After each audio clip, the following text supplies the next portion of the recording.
పల్నాడు జిల్లా ధూళిపాలలో double murder ఘటన సంచలనం సృష్టిస్తోంది. అక్కకు అన్యాయం చేశాడన్న కసితో రగిలిపోయిన బావమరిది స్నేహితులతో వెళ్లి బావ సాంబశివరావు ఇంటిపై దాడి చేశాడు. కత్తులతో బావ, అత్త గొంతుకోసి చంపేశారు. సాంబశివరావు తాడికొండలో ప్రైవేట్ కాలేజీలో జూనియర్ లెక్చరర్గా పనిచేస్తున్నాడు. 3 ఏళ్ల క్రితం గణపవరంకు చెందిన సాహితిని పెళ్లి చేసుకున్నాడు. పెళ్లైన 4 నెలలకే దంపతుల మధ్య విభేదాలు మొదలయ్యాయి. దాంతో భార్య అలిగి పుట్టింటికి వెళ్లిపోయింది. ఇరు కుటుంబాల పెద్దలు ఇద్దరికి సర్ది చెప్పినా వారు కలిసి ఉండేందుకు అంగీకరించలేదు. కొన్నాళ్లు ఆగితే అంతా సర్దుకుంటుందని పెద్దలు భావించారు. నెలలు గడిచినా ఇద్దరు ససేమిరా అనడంతో చేసేదేమీ లేక విడిపోయేందుకు అంగీకరించారు. పెద్ద మనుషులు పంచాయతీ చేసి భార్యకు కొంత నగదిప్పించారు. తర్వాత ఇద్దరు విడాకులు తీసుకున్నారు. భర్తతో విడిపోయాక సాహితి రోజు బాధపడుతూ ఉండేది. ఇదంతా చూసిన సాహితి తమ్ముడు రోహిత్ బావ సాంబశివరావుపై పగ పెంచుకున్నాడు. తన అక్క జీవితాన్ని నాశనం చేసిన అతన్ని అంతం చేయాలని ప్లాన్ చేశాడు. ఇద్దరు స్నేహితులతో కలిసి 2 రోజుల క్రితం ధూళిపాలకు వెళ్లి బావ హత్యకు రెక్కి నిర్వహించాడు. నిన్న మధ్యాహ్నం సాంబశివరావు ఇంట్లోకి ముగ్గురు చొరబట్టారు. మంచంపై పడుకొని ఫోన్ చూస్తున్న సాంబశివరావుపై కత్తులతో దాడి చేశారు. అతడి గొంతు కోయడంతో అక్కడికక్కడే మృతి చెందాడు. ఇది చూసిన అత్త కృష్ణకుమారి పైన కత్తితో గొంతు కోశారు. అంతకుముందు ఇంట్లో కేకలు విన్న స్థానికులు, బంధువులు ముగ్గురు యువకులు పారిపోతూ ఉండటాన్ని గమనించారు. బైక్లపై నిందితుల వెంటపడి చాకళ్ల సమీపంలో పట్టుకుని పోలీసులకు అప్పగించారు. తీవ్రంగా గాయపడిన కృష్ణకుమారిని సత్తెనపల్లికి తరలించారు.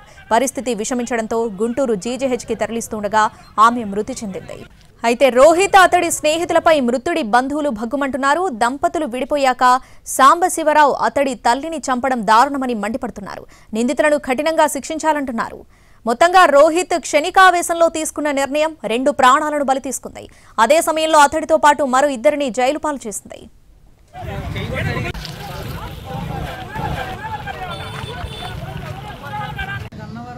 పెళ్లి చేశారు. 1 సంవత్సరం కలిసి ఉన్నారు, ఎప్పుడూ గొడవలేదండి. తర్వాత విడాకులు తీసుకున్నారు. విడాకులు తీసుకుని ఒక 10 నెలలు అయిపోయింది. ఇప్పుడు మరి ఏమైందో వాళ్ళ బావమరిది ఎవరో ఇద్దరిని తీసుకొని వచ్చి మంచం మీద పడుకొని ఫోన్ తీసుకునే పిల్లాడిని అలా చేసిపోయాడు. పిల్లలతో పాటు వాళ్ళ తల్లిని కూడా ఇద్దరిని అలా గొంతులు కోసిపోయాడు.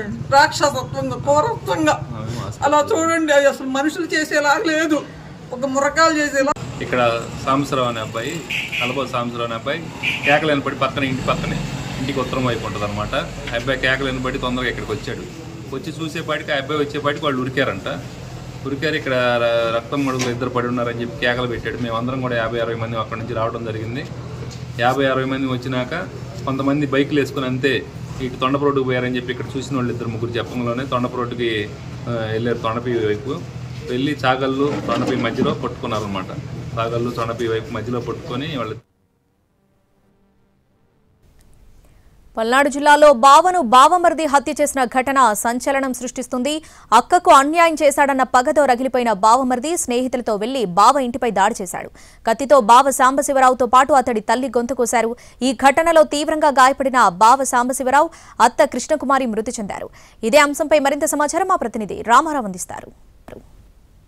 పల్నాడు జిల్లాలో దారుణం చోటు చేసుకుంది. తన అక్కని జీవితాన్ని నాశనం చేశాడని పగబెంచుకున్నటువంటి బావమరిది బావతో పాటు ఆయన తల్లిని కూడా అత్యంత దారుణంగా హత్య చేశారు.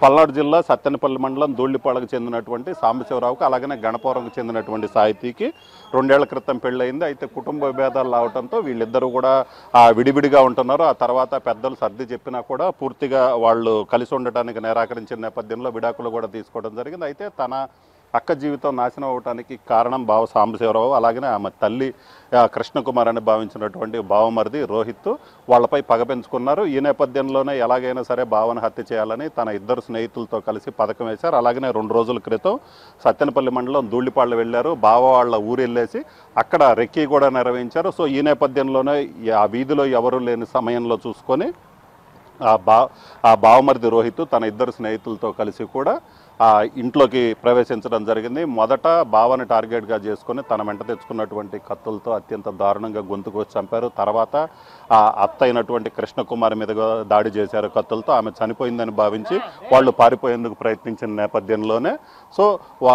వాళ్ళని గ్రామస్తులు కూడా వెంటాడి పట్టుకుని పోలీసులకు అప్పగించడం జరిగింది. అయితే స్పాట్లోనే బావ సాంబశివరావు మృతి చెందాడు. అలాగనే ఆ తల్లి సాంబశివరావు తల్లి కృష్ణకుమారి మాత్రం గుంటూరు ప్రభుత్వ ఆసుపత్రికి తరలిస్తుండగా మృతి చెందారు. ప్రస్తుతం ప్రస్తుతం అయితే గుంటూరు జీజీహెచ్లోనే కృష్ణకుమారి మృతదేహం ఉంది.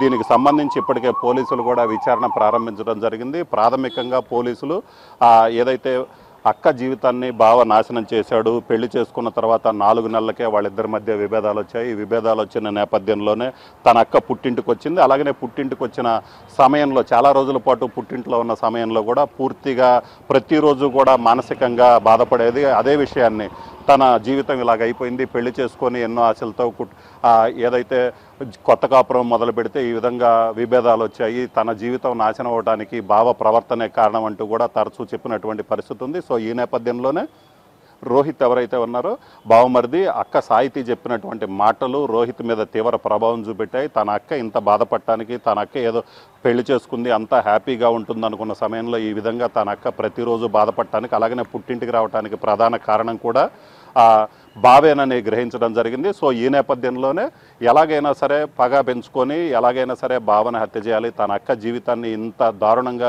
నాశనం చేశారో, తన అక్క ఇంత మానసిక వేదన అనుభవించడానికి కూడా ప్రధాన కారణం బావ, ఆమె తల్లి, ఆయన తల్లి అని భావించిన నేపథ్యంలోనే ఈ హత్య జరిగినట్లు తెలుస్తుంది. దీనికి సంబంధించి ఇప్పటికే పోలీసుల అదుపులోనే ఏదైతే గ్రామస్తులు 3 కూడా పోలీసులకు అప్పగించారో, పోలీసులు విచారణలో కూడా ప్రాథమికంగా ఇదే విషయాన్ని, తన అక్క జీవితాన్ని నాశనం చేశాడన్న పగతోనే తాను హత్య చేశానని కూడా చెప్పడం జరిగింది. దీనికి సంబంధించి ఇంకా పూర్తి స్థాయిలో అసలు ఈ కారణాలైనా మరే విధమైనటువంటి కారణాలు ఉన్నాయన్న కోణంలో కూడా పోలీసులు పూర్తి స్థాయిలో దర్యాప్తు చేస్తున్నారు.